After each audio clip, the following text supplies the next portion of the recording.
நேயர்கள் எல்லாருக்கும் வணக்கம். 2025 வருஷம் நவம்பர் மாசத்துக்கு உண்டான ராசி பலன் இதுதான் நம்ம இந்த வீடியோல பார்க்க போறோம். அதாவது விஸ்வாவசு வருடம் ஐப்பசி மாசம் 15ஆம் தேதி சனி பகவானுக்குரிய சனிக்கிழமையில ஏகாதசி திதியில இந்த நவம்பர் மாசம் அப்படிங்கிறது பிறகுது. இந்த நவம்பர் மாசத்துல பாத்தீங்கன்னா புத சுக்கிர யோகம் இருக்கு, புதாதித்ய யோகம் இருக்கு, குருமங்கல யோகம் இருக்கு. இப்படி அற்புதமான யோகங்கள் எல்லாம் இருக்கு. அப்படிங்கறதால வாழ்க்கையே அப்படியே தலைகீழா மாறும். நிறைய நன்மைகள் அப்படிங்கிறது இருக்கு. இந்த மாசத்துக்கு உண்டான கிரக நிலைகள் அப்படின்னு பாத்தீங்கன்னா சூரியன் நீசத்துல இருக்காரு துலா ராசியில. 17ஆம் தேதி விருச்சிக ராசிக்கு போய் சூரியன் பலமடைய போறாரு. செவ்வாய் விருச்சிகத்துல இருக்கார், சூரியன் அவரோட சேர போறார். புதன் துலா ராசியில இருக்காரு, சுக்கிரன் கன்னிராசியில இருக்காரு. 3ஆம் தேதி துலா ராசியில இருக்காரு, 27ஆம் தேதி விருச்சிக ராசிக்கு போறாரு. இப்ப இந்த விருச்சிக ராசியில செவ்வாயோட சுக்கிரன் சேர போறார் அப்படிங்கறதால ஒரு 4 ராசிக்காரர்களுக்கு பிருகுமங்கல யோகம் அப்படிங்கிற ஒரு அற்புதமான யோகமும் இருக்கு. குரு பகவான் கடகத்துல உச்சமடைஞ்சிருக்கார், சனி பகவான் மீன ராசியில, ராகு கும்பத்துல, கேது சிம்மத்துல. இதுதான் இந்த மாசத்துக்கு உண்டான கிரக நிலைகள். இந்த பிருகு மங்கள யோகம் அப்படிங்கிற ஒரு அற்புதமான யோகம் 4 ராசிக்காரர்களுக்கு இருக்கு. அது யார் யாருக்கு, உங்களோட ராசிக்கு இந்த மாசத்துல என்ன பலன்கள் கிடைக்க போகுது அப்படிங்கறத எல்லாத்தையுமே ரொம்ப தெளிவா பார்த்துருவோம். நேயர்கள் எல்லாரும் எல்லா வளமும் பெற்றிருக்க நவ கிரகங்களையும் பிரார்த்தனை பண்ணிக்கிட்டு வீடியோக்குள்ள போவோம். கடகராசி நேயர்களே, உங்களுக்கு இந்த நவம்பர் மாதம் எப்படி இருக்கு அப்படின்னு பார்த்தோம்னா, இந்த நவம்பர் மாதம் அப்படிங்கிறத 2ஆ பிரிச்சுக்கலாம். மாதத்தோட பிற்பகுதி, மாதத்தோட முற்பகுதி அப்படின்னு. ஏன்னா மாதத்தோட முற்பகுதியில் பார்த்தீங்கன்னா உங்களுக்கு அஷ்டம ராகுவோட தாக்கம் அப்படிங்கிறது வலுவாக இருக்குது. அதே நேரத்தில் தனாதிபதி சூரியன் நீசம் அடைஞ்சிருக்கார். உங்களோட ராசிக்கு தனவாக்கு குடும்பஸ்தானம் 2வது வீட்டுக்கு அதிபதியான கிரகங்களோட ராஜா சூரியன் நீசம் அடைஞ்சிருக்கார் அப்படிங்கிறது ஒரு சுமாரான அமைப்பு. அப்போ சூரியன் பயிற்சியாகி கார்த்திகை மாதம் பறந்தாதான் மட்டும்தான் இது நல்லது அப்படிங்கிறது நடக்கும். அது வரைக்கும் புது முயற்சிகள் அப்படிங்கிறதுல நீங்கள் பெருசாக ஈடுபட வேண்டியதில்லை. என்னென்ன செஞ்சிட்ருக்கீங்களோ அதை அப்படி அப்படியே செஞ்சிட்டு இருக்கிறது நல்லது. 9ஆம் இடத்துல சனி நல்ல இடத்துல இருந்தாலும் அவர் வக்கரம் அடைஞ்சு போயிருக்கார். அதனால் அவராலையும் உங்களுக்கு பெருசாக எதுவும் செய்ய முடியாது. ராசிக்குள்ளேயே குரு பகவான் உச்சமடைஞ்சு உட்காந்துருக்கார் அப்படிங்கிறது நன்மை தான். பொதுவாக ஜென்ம குரு அப்படிங்கிறவர் எதுவும் நன்மை செய்ய மாட்டார். ஆனால் அது மற்ற ராசிக்காரர்களுக்கு. கடகராசியை பொறுத்த வரைக்கும் கடகராசி உச்ச வீடு அப்படிங்கிறதால கடகராசிக்காரர்களுக்கு நன்மை அப்படிங்கிறத மட்டும்தான் குரு செய்வார். அப்போ உச்சம் பெற்ற குரு அப்படிங்கிறவர் இது ஒரு முறையான பயிற்சி இல்லை, அதிசார பயிற்சி தான். அப்படின்னாலும் கூட அவர் இருக்கிற இடத்திலிருந்து பார்க்கும் இடங்களால் அதீத நன்மைகள் அப்படிங்கிறத அள்ளி கொடுப்பார். அந்த வகையில் குரு பகவான் உங்களோட ராசிக்கு 5, 7, 9 இந்த 3 வீட்டை பார்க்குறார். அப்போ 5ஆம் இடம் அப்படிங்கிற பூர்வ புண்ணியஸ்தானத்தை குரு பார்க்கிறார். அப்படிங்கிறதால உங்களோட பூர்வீக சொத்து சார்ந்த வழக்கு, பங்காளி ஒருத்தன் கேஸ் போட்டிருந்தான், பூர்வீக சொத்து ஒன்று இருக்குது, காலங்காலமாக அப்படியே கேஸ்லேயே இழுத்துட்டு கிடக்கு போது வருது அப்படின்னு இருந்த சொத்தெல்லாம் இதுக்கு மேலே நல்ல விலை அப்படிங்கிறதுக்கு விற்பனை ஆகும். அதை பற்றி நீங்கள் கவலைப்பட தேவையில்லை. அதுமாரி சொத்தில் நீங்கள் ஏற்கனவே ஏதாவது இழந்திருந்தீங்க அப்படின்னா கூட இப்போ மேல்முறையீடு செய்யலாம், உங்களுக்கு நன்மைகள் அப்படிங்கிறது நடக்கும்.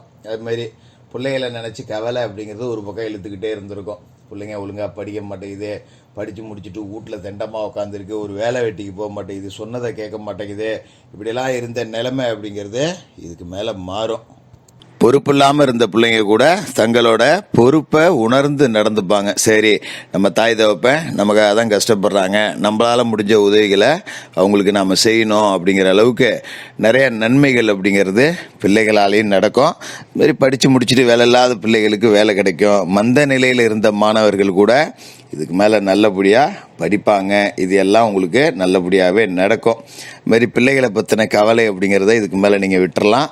இதுமாரி ராசிக்கு 7ஆம் இடம், ஏதாவது இந்த 7ஆம் இடம்ங்கிறது கலத்தரஸ்தானம், கூட்டுத்தொழில், நண்பர்கள், வாழ்க்கை துணையை குறிக்கக்கூடிய ஒரு இடம். இப்போ இதுக்கு மேலே திருமணமாகாதவர்களுக்கு திருமண வரன் பார்க்க தொடங்கலாம். அதுமாரி கூட்டுத்தொழில் ஒரு பக்கமாக இழுத்துட்டு போயிட்டுருக்கு, ஒன்றும் சரியில்லை, கூட்டாளிங்க பிரிஞ்சு போயிடுவாங்களோ அப்படிங்கிற நிலைமையில் இருந்தப்போ கூட இதுக்கு மேலே கூட்டுத்தொழில் நல்லாயிருக்கும். ஒருத்தர் புரிஞ்சுக்கிட்டு ஒரு சண்டை சச்சரவு இல்லாமல் நல்லபடியாக தொழில் செய்வீங்க, நன்மை அப்படிங்கிறது நடக்கும். நண்பர்கள் உங்களுக்கு உதவிகரமாக இருப்பாங்க. 10 ரூபா கேட்ட இடத்துல உங்களுக்கு உதவி அப்படிங்கிறதும் கிடைக்கும். அது மாதிரி 9ஆம் இடத்துல பாக்கியஸ்தானத்தில் சனி இருக்கார். சொந்த வீடு கட்டக்கூடிய பிரச்சனைகள் நடக்கும், அதில் கொஞ்சம் தடை இருக்கும், வீடு கட்டினதால கடன் இருக்கும், வேலை முடியாமல் கிடக்கும். இப்படி இழுத்துக்கிட்டு இருந்த நிலைமை எல்லாமே சனியை குரு பார்த்து புனிதப்படுத்துறதால இதுக்கு மேலே நன்மைகள் அப்படிங்கிறதும் கூடுதலாக நடக்கும். அப்போ 17ஆம் தேதிக்கு பிறகு பார்த்தீங்கன்னா சூரியன் விருச்சிக ராசிக்கு போயிடுறார், பலமாக இருக்கார். அங்கே போய் செவ்வாயோட சேர போகிறார். அற்புதமான ஒரு இடம் அப்படிங்கிறது. ஏற்கனவே அங்கே சுக்கிரனும் செவ்வாயும் மாத கடைசியில் சேருவாங்க அப்படிங்கிறதால அதுவும் ஒரு அற்புதமான அமைப்பு தான். ராசிக்கு 5வது வீட்டில் கூட்டு கிரக சேர்க்கை அப்படிங்கிறது இருக்குங்கிறதால இந்த மாதம் பிற்பகுதி உங்களுக்கு ரொம்ப அற்புதமாக இருக்கும். அதுமாரி இந்த மாத தொடக்கத்தில் சுக்கிரன் துலா ராசியில் ஆட்சி பெற்று உட்காருவார். அதாவது மாதம் தொடங்கி 3ஆம் தேதியே அவர் ஆட்சியில் போய் உட்கார்ந்துருவார். அதனால் நீங்கள் கவலைப்பட வேண்டியதில்லை. 4க்கும் 11க்கும் அதிபதியான சுக்கிரன் சுகஸ்தானத்தில் பலமடைகிறார் அப்படின்னா தொட்டகாரியத்தில் வெற்றி இருக்குது, துயரங்கள் தீருது, பொது வாழ்க்கையில் ஏற்பட்ட கஷ்டங்கள் எல்லாமே நீங்க போகுது அப்படின்னு தான் அர்த்தம். விருச்சிகத்தில் செவ்வாய் இருக்கார். 5க்கும் 10க்கும் அதிபதியான செவ்வாய் பூர்வ புண்ணிய ஸ்தானத்தில் ஆட்சி பெற்று உட்கார்ந்துருக்கார். அப்படிங்கும்போது நிறைய நெஞ்சம் நெகிழக்கூடிய சம்பவங்கள் அப்படிங்கிறதெல்லாம் நடக்கும். ரொம்ப கெத்தான ஒரு வாழ்க்கை அப்படிங்கிறது அமையும். இதை பற்றி நீங்கள் கவலைப்பட தேவையில்லை. பூமி யோகம் இருக்கு, புரிய சொத்து கேஸ் இருந்ததுன்னா பங்கு பிரிச்சுக்கலாம், ஒன்று சேரலாம், நல்லா இருப்பீங்க. அதுமாரி விருச்சிகத்தில் இருக்கிற செவ்வாய கடகத்தில் உங்களோட சொந்த ராசியில் இருக்கிற குரு பார்க்க குருமங்கல யோகம் அப்படிங்கிறதும் உருவாகுது. இந்த குருமங்கல யோகம் அப்படிங்கிறது நிறைய சந்தர்ப்பங்களை உங்களுக்கு கொண்டு வந்து கொடுக்கும். ஒரு துறையில் முன்னேறணும் அப்படின்னு நினைக்கிறீங்கன்னா அதுக்குண்டான வாய்ப்புகள் உங்களை தேடி வந்துக்கிட்டே இருக்கும். இது மாதிரி பார்த்தீங்கன்னா ஒரு வேலை வாய்ப்புக்காக அலைஞ்சிக்கிட்டு இருந்தீங்கன்னா நல்ல நிறுவனத்தில் வேலை கிடைக்கும். ஒரு கல்வி சேர்க்கை, ஒரு பெரிய கல்வி நிறுவனத்தில் சேர்க்கை கிடைக்கணும்னா கிடைக்கும். அது மாதிரி ஒரு வெளியூர் பயணம், ஒரு வெளிநாடு பயணம் இதெல்லாம் போகணும் அப்படின்னு நினச்சிங்கன்னா டக்குன்னு அமையும். அரசு காரியங்கள் எல்லாத்தையுமே சாதிச்சுக்கலாம். வம்பு வழக்கு, கோர்ட்டு கேஸு ஏதாவது நிலுவையில் இருக்குது அப்படின்னா இப்போ நீங்கள் அதை முன்னெடுத்தீங்கன்னா கேஸு கடன்னு முடிஞ்சு போவோம்.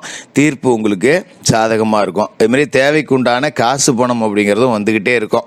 எந்த ஒரு காரியத்தையுமே பார்த்தீங்கன்னா காசை வச்சுக்கிட்டு ஆரம்பிக்கணும்னு அவசியம் கிடையாது. தொடங்குனீங்கன்னா காசு கடன்னு தானாக வந்து சேர்ந்துடும். அதை பற்றி நீங்கள் கவலைப்பட தேவையில்லை. அப்படி ஒரு அமைப்பு இந்த மாதத்தில் இருக்குது. இந்த மாதத்தை நீங்கள் சரியாக பயன்படுத்திக்கணும். குடும்பமான வரைக்கும் முதல் அந்த 17 நாட்களில் புது முயற்சிகள் வேண்டாம். என்னென்ன செய்கிறீங்களோ அதை அப்படியே செஞ்சுக்கிட்டு இருங்க. 17ஆம் தேதிக்கு மேலே புது முயற்சிகள் எல்லாத்துலேயுமே உங்களுக்கு வெற்றி கிடைக்கும். நிறைய சந்தர்ப்பங்கள் தேடிக்கிட்டு வரும். எதிரிகள் கூட நண்பர்கள் ஆவாங்க. கையை விட்டு போச்சேன்னு நினச்ச சொத்தெல்லாம் கூட திரும்பி வரும்.